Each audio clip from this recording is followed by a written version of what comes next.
Hi, and welcome to Lamplighter Podcast. My name is Rebecca, and this is my squirrel friend, Momo. Hello, kids! We have an exciting story for you today. In each of our stories, we are going to learn about one virtue. A virtue is anything that is good and right and true. Virtues are like little lights that shine bright and beautiful in a story.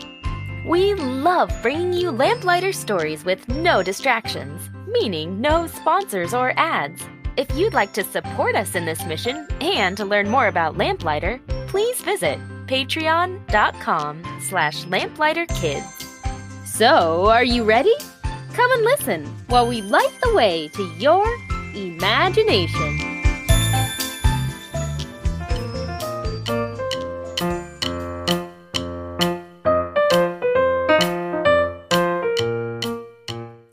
Welcome back, everyone!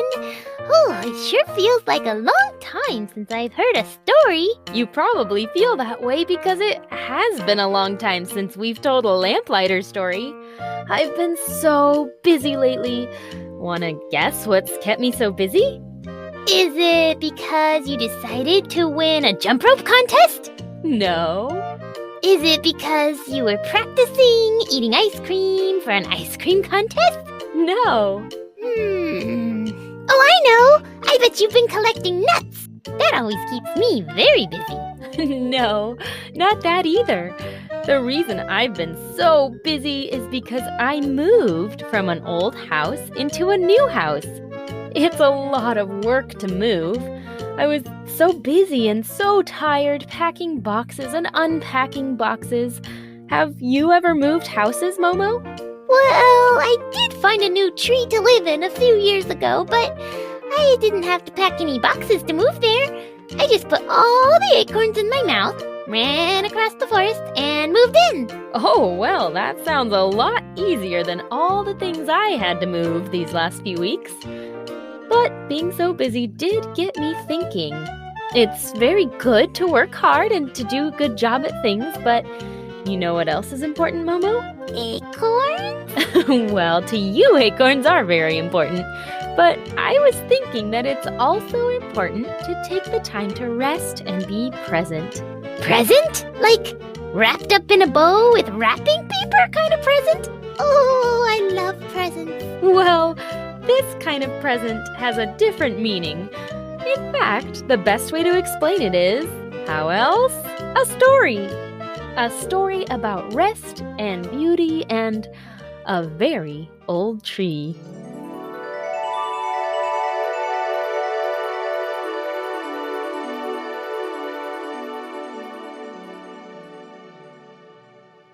There once was a very old tree who lived on a hill in the middle of a park that was surrounded by a large city. The tree was so old that she remembered when the city was still very small. Back then, there were no cars or big buildings, just a few dirt roads and wooden houses. When she was a very young tree, she never heard the roaring of cars because they hadn't been invented yet. She only heard the soft rhythm of horse hooves as they walked on the dirt roads around her. She remembered when cars first started driving on the street. Then more cars came, and more cars, and more. The roads turned into cement, and the buildings grew bigger and bigger all around her. As her branches grew taller and her trunk grew thicker, the city around her grew as well. The tree didn't mind watching the world around her change because she was happy right where she was growing. She believed, ever since she was a young little sapling, that her purpose in life was simple: to enjoy the world around her and bring joy to those who came near.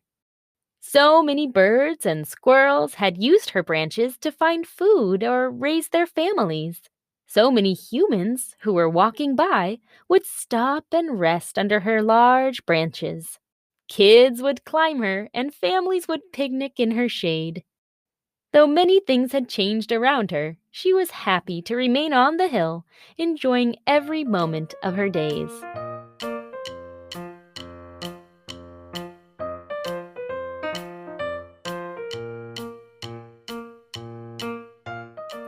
One day, in the early morning, the tree was watching as the sun began to rise over the city when she heard footsteps coming up the path below her hill.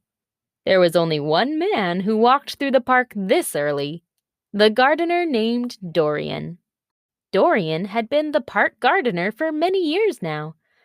The tree, of course, had seen many gardeners come and go in all her years, but none of them seemed to work as hard or as fast as Dorian. The tree watched him every morning as he screwed up his face and focused intensely on getting his job done. He never looked up to enjoy the beautiful lilies on the pond.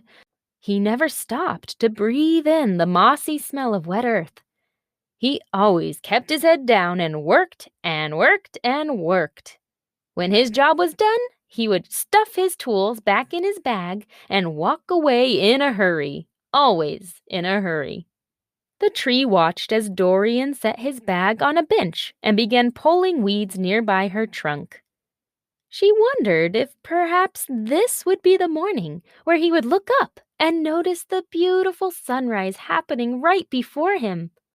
The sky was beginning to grow brighter with oranges and reds and yellows. It was a particularly beautiful sunrise. Oh, how the tree wished she could enjoy it with someone. But every time she glanced down at Dorian, his eyes were fixed on his work. Now, not many things made the tree upset. She didn't mind when a child accidentally chipped her bark off when they were climbing. She didn't mind when birds or squirrels dug little holes in her trunk for homes. She didn't even mind when her branches got pruned. She knew all of this was just part of being a tree. But this morning, for some strange reason, she began to mind that Dorian wasn't enjoying the sunrise that was forming right in front of him. The tree decided then that she had to do something. She wanted Dorian to notice all the beauty around him, just like she did. That was part of her purpose in life. But she was only a tree. What could she do? Then she began to have an idea. She looked at her long branches and at all the yellow little flowers blooming at the ends of each one. She had always been proud of these yellow blossoms that bloomed all summer long. Perhaps she could get Dorian's attention with these. She began to twist her body slowly one way and then back slowly the other way. It had been a long time since she had done this, and excitement bloomed in her heart at the feeling of movement. Back and forth she twisted. Slowly, slowly, her branches began to sway, even though there was no wind. Dorian's back was turned to her, but he was close enough for her plan to work. Finally, while her branches swayed, she shook the ends of them roughly and sent a rain shower of yellow flowers over Dorian's head. "Whoa!" said Dorian as he jumped up and waved all the flowers away. He looked around quickly to see where it had come from. The tree giggled, seeing that a pile of flowers was stuck on top of his head like a little yellow hat. Dorian looked very confused as he stared down at the large pile of flowers around his feet. He scratched his head, making the hat of flowers flutter to the ground. Then he looked up and out over the city towards the sunrise. The tree's heart skipped a beat. Did her plan work? Is he noticing how beautiful the sunrise is?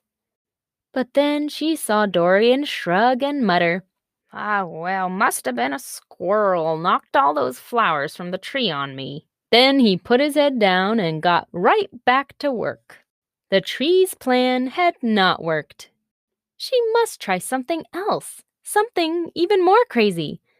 She thought and thought as she watched him, then realized that he was almost done with her section of the park and would be leaving her hill soon. She had to do something fast. Well, fast for a tree anyway, and then knew exactly what she wanted to do. She began to twist again, back and forth, back and forth. Her branches began to sway. She wasn't sure this would work. She'd never done anything quite like this before. With each twist, she was getting her branches closer and closer to his gardening bag that he had left on the bench beneath her. Finally, with one big twist, she locked one of her branches onto the bag and pulled it high up in the air, holding it tightly as she let her branches slow down and eventually stay still. There, caught up in her tallest branches, was his gardening bag. The tree smiled with satisfaction. The first part of her plan had worked. Now, where did I put that bag? The tree looked down and saw that Dorian was looking around for his bag. He looked on the bench, under the bench, around the bushes, and around her trunk. I know I put it somewhere around here. This is very strange, and I have so much work to do. Where did I put that bag? The tree began to shake with laughter, her leaves rattling as she did. The man stopped when he heard the noise and turned around, looking up at the tree. But before he got really confused as to why the tree was shaking without any wind, he noticed his bag up in the tallest branches. Aha! There you are! But how in the world did you get all the way up there? First it rains flowers, and now my gardening bag has grown wings and flown away. Dorian stood for a moment, trying to decide what to do, then said, Well, I guess I have no choice. I need to finish my work, and to do so, I need my bag. He began to take off his shoes and his socks, and then pulled himself up onto the lowest branch. When he got there, he reached up and caught the next branch. He hadn't climbed a tree since he was a kid, and as his feet scraped against the bark and the leaves brushed against his cheeks, he found himself smiling. He began to feel light and to remember all the fun he used to have with his friends climbing trees. He reached the branch right under his bag and sat on the sturdy seat, swinging his legs below him and catching his breath. The smell of the little yellow flowers filled the air all around him. He had been working in this park for years now and had never realized what a beautiful tree this was. He watched as a few of the early morning bees began gathering nectar from the tiny flowers. His breathing slowed down, and now he didn't want to move. He didn't want to hurry. He looked up and noticed how the sun was just beginning to shine on the top branches of the tree. The leaves were lit up with bright yellows and greens, and the flowers looked like shining gold. It was so beautiful he couldn't look away. He watched as the sunshine began to touch more leaves as the sun rose slowly. The tree couldn't believe that her plan was working. She had never seen Dorian stop. She had never seen him look around and breathe and relax. Now, with Dorian on her branches, his thoughts far away, she smiled as only a tree can, her bark creaking with the movement. Dorian turned and looked all around him.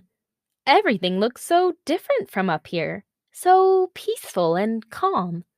He thought of all the time he'd spent running around, working, shopping, getting things done. He realized then that he never just sat and enjoyed the beautiful things around him, but on this tall hill and these sturdy branches, he felt for the first time since he was a kid the wonder of being alive. He took a deep breath and watched the river that wound through the city far away, carrying its boats slowly along. He watched as the cars and the people walked along, beginning their day, looking so small from up here.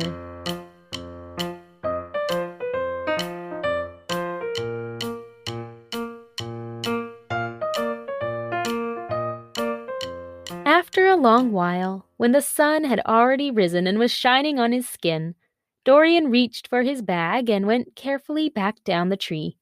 He put on his shoes and his socks, stood up, and took a deep breath.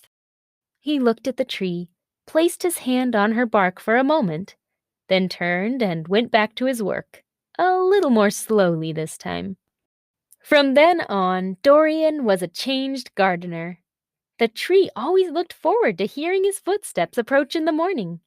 He was often humming small tunes or singing songs. something he had never done before. He would often lean back, close his eyes, and breathe in the fresh smells of the park. He especially loved relaxing underneath her branches, sometimes bringing a mug of tea and a good book to enjoy.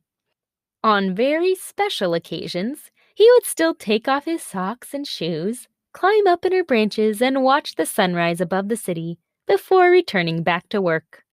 The park began to flourish under his slow and loving care. The plants began to grow bigger.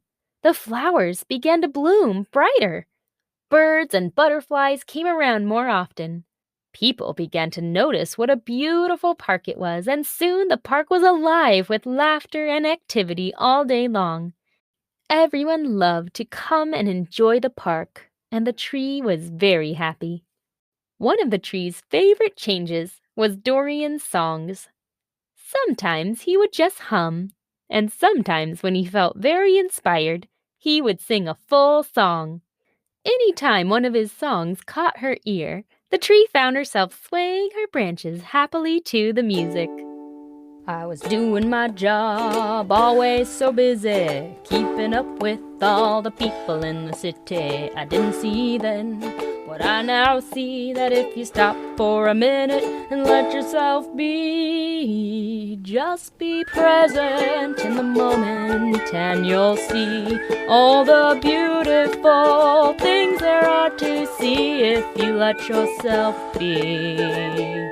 Just be present in the moment, one breath in, one breath out. There's so much to enjoy if you let yourself. Just be present and see the beauty.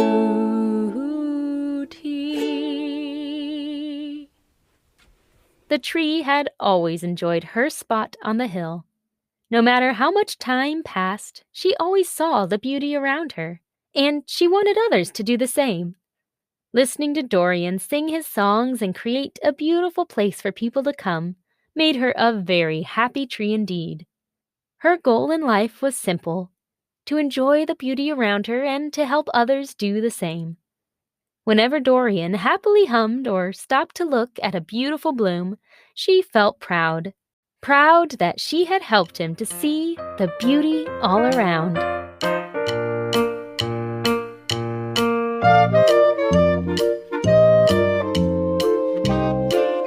Oh, that story makes me feel so peaceful just listening to it. I wish I lived at that park. It sounds like a beautiful place. That's true, it does, but we can also find beauty and rest wherever we are. We just have to practice our virtue today. Presents. That's right, presents. But you said it's the different kind of present. You're right, Momo. The present I'm talking about means that you take the time to enjoy exactly where you are and what is around you. To be present means that you stop for a moment, ignore all the distractions, and instead look for the beautiful things that surround you. It could be something in nature or something in your home that you like. It could be the people you love who are there with you, or it could be your pet. If you are relaxing and enjoying the stuff that is around you, you are practicing presence. Can you think of some things you enjoy, Momo? Oh, well, I enjoy acorns, of course, and I enjoy the feeling I get when I jump really far on the branches. Oh, and I enjoy my family and friends. Gosh, I guess I like a lot of things when I think about it. Some things I like to enjoy are watching clouds drifting by and seeing how their shape changes, or eating a delicious meal, or even watching other people be happy. When you or I stop and notice how wonderful these things are, we are practicing being present. Presence helps us to remember the good things in life and to enjoy them. All right, it's question time. Question 1. What are some of the things you like to enjoy in your life? Question 2. How does it make you feel when you notice the beautiful things around you? Well, this story kind of makes me want to go outside and be present there. That sounds wonderful, Momo. Do you mind if I join you? I would love to practice some presents after all my busy moving lately. Sure, come along. But you better keep your eye on your purse. We don't want any trees taking our bags like they did to Dorian. I will, Momo. I will.